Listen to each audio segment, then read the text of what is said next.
Bonjour à tous, bienvenue dans le MAG. Aujourd'hui, je suis au Vélodrome national de Saint-Quentin en Yvelines, où se dérouleront les épreuves olympiques et paralympiques de cyclisme en 2024. À l'occasion des championnats du monde de cyclisme sur piste UCI qui se sont tenus à Glasgow du 3 au 13 août, Sensation est allée à la rencontre des sélectionnés en équipe de France. Parmi eux, Mathilde Gros, 24 ans et véritable étoile montante du cyclisme français, attend les JO avec impatience. Écoutez. J'y pense depuis quand même 2 ans facile.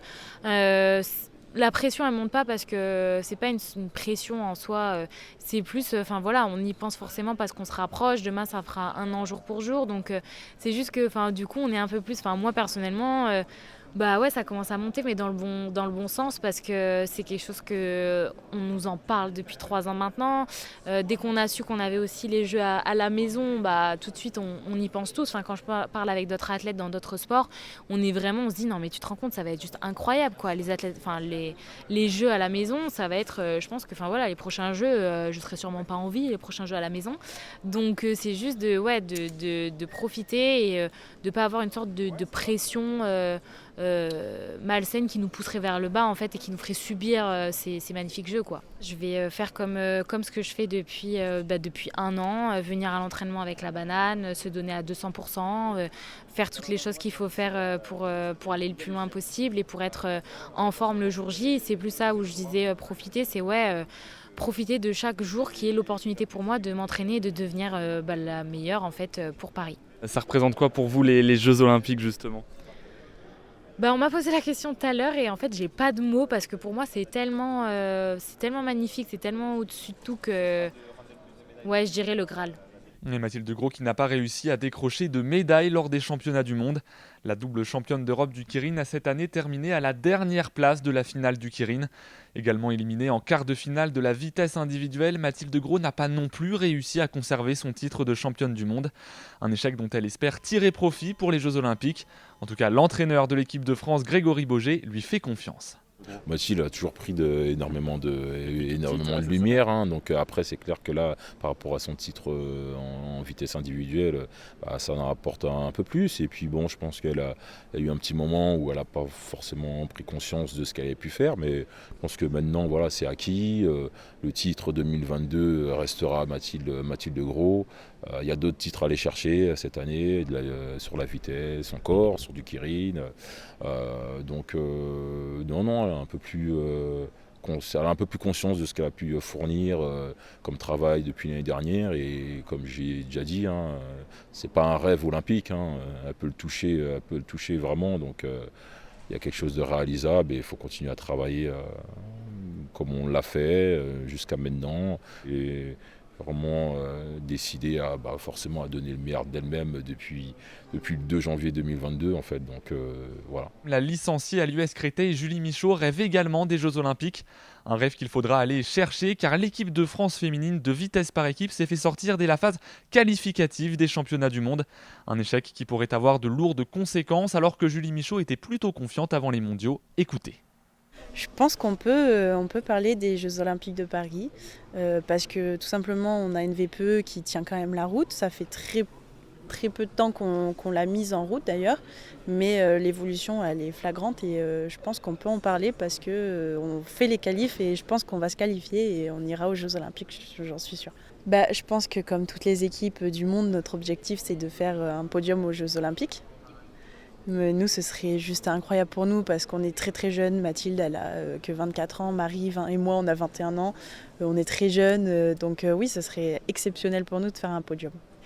Pour moi, les Jeux Olympiques, c'est un rêve d'enfance en fait. Je pense que même à l'heure d'aujourd'hui, c'est un rêve. Et j'arrive même pas à me dire que dans même pas 1 an, je serai potentiellement sur la piste des Jeux Olympiques. Avec tous les meilleurs athlètes du monde. C'est juste incroyable et pour moi c'est un rêve qui va sûrement se réaliser, je l'espère. Donc voilà. Et donc un rêve qu'il faudra aller chercher, on le disait. Au départ, rien ne prédestinait Julie Michaud à une carrière dans le cyclisme. Elle nous raconte son histoire avec le vélo. Alors moi, faut savoir que de base je suis du basket, pas du tout du vélo, je connaissais même pas la piste. Et en fait j'étais au même pôle sport de basket que Mathilde d'ailleurs. Et j'étais là-bas pendant 2 ans. Et après, j'ai décidé d'aller en centre de formation à Nice. Et quand j'étais au Krebs, justement, on m'avait fait un test watt bike pour calculer mes watts. Et on m'avait proposé le vélo. Mais moi, j'ai dit non, je préfère rester au basket. Mon entraîneur préférait que je reste au basket. Et du coup, je suis restée au basket, j'ai fait ma TETU et au final, ça s'est très mal passé. Ma première année à Nice, très très mal passée. Du coup, j'ai dû me poser des questions, je pense. Et sur le coup, j'ai dit, bah tiens, si j'ai essayé le vélo. Et du coup, j'ai essayé le vélo et j'en suis là grâce à ça. De son côté, le Picard Corentin Hermenot n'a pas réussi à franchir le cap des qualifications en vitesse individuelle. Légèrement blessé lors d'une chute à l'entraînement, il n'est pas non plus parvenu à qualifier son équipe pour la finale de la poursuite par équipe.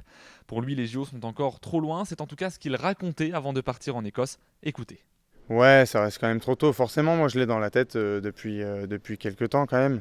Mais ça reste trop tôt parce qu'il faut déjà qualifier la nation. Comme je le disais, il y a des gros points. Même si forcément on est bien parti, mais il faut qualifier la nation. Et après, il faut se qualifier individuellement parmi les coureurs qui vont aller aux Jeux Olympiques. Donc ça paraît trop tôt, mais oui, moi j'ai la tête au jeu et je veux faire partie de l'équipe de France aux Jeux Olympiques. Ouais. L'un des coéquipiers de Corentin Hermenot en poursuite par équipe, Quentin Lafargue, lui aussi blessé lors des championnats du monde, espère tout de même un beau parcours de l'équipe de France dans cette discipline en 2024. Écoutez. En fait, ça fait quelques Olympiades qu'il n'y a pas de poursuite par équipe au départ des Jeux Olympiques. Donc déjà, qualifier une équipe, ça sera quelque chose de bien.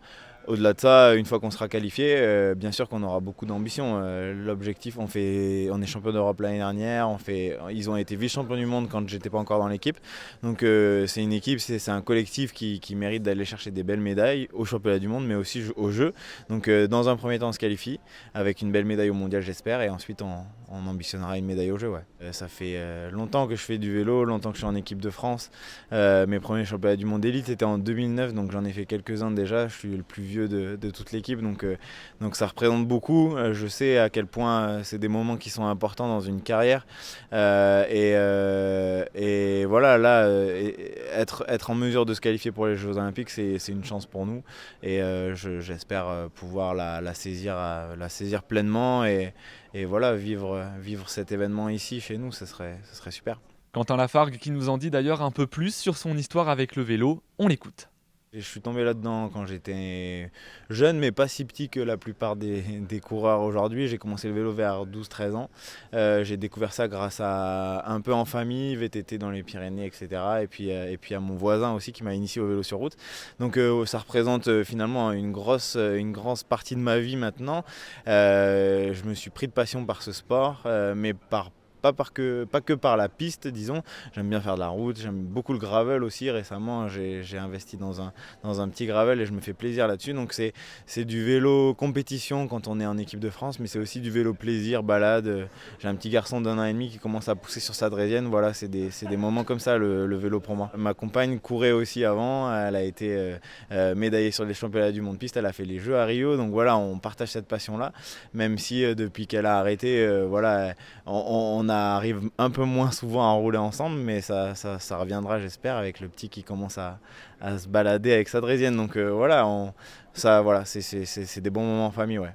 Toujours chez les hommes, en vitesse par équipe cette fois-ci, Florian Grengbo, Sébastien Vigier et Ryan Elal ont été médaillés de bronze lors des championnats du monde. Sébastien Vigier et Ryan Elal qui ont toutefois été éliminés dès les 16e de finale de la vitesse individuelle. Mais le travail pour les Jeux Olympiques ne fait que commencer et on écoute tout de suite Ryan Elal. Je veux surtout d'abord m'améliorer pour me rapprocher vraiment des meilleurs et essayer d'être plus fort jour après jour et arriver aux Jeux Olympiques avec la meilleure préparation possible. C'est important et on doit d'abord qualifier la nation. Et après, une fois la nation qualifiée, là, entre guillemets, on pourra faire aux Jeux. Donc pour l'instant, il faut d'abord qualifier la nation. Donc évidemment, ça a commencé. Bien sûr, on a une équipe forte, même avec nos collègues en endurant. On l'a bien vu d'ailleurs sur la photo, et on a des champions du monde. Évidemment, on a un collectif fort, on est une nation qui est forte. L'an prochain, on accueille les Jeux Olympiques, donc on a vraiment tous à cœur de performer. On travaille tous pour être champion olympique. Je pense que personne ne dirait le contraire, hein, ou sinon ça serait plutôt choquant. Mais oui, on travaille vraiment pour décrocher des médailles. C'est vraiment notre objectif commun de l'équipe de France. On est une équipe, on est soudés et on est tous derrière cet objectif-là. Le MAG, c'est tout pour aujourd'hui. Merci d'avoir été avec nous. Merci au Vélodrome National de nous avoir accueillis pour cette émission. Pour suivre toute l'actualité de l'équipe de France de cyclisme, rendez-vous sur le site www.équipedefrance.com. Et pour revoir ou réécouter cette émission, rendez-vous sur notre site ou notre application Radio Sensation.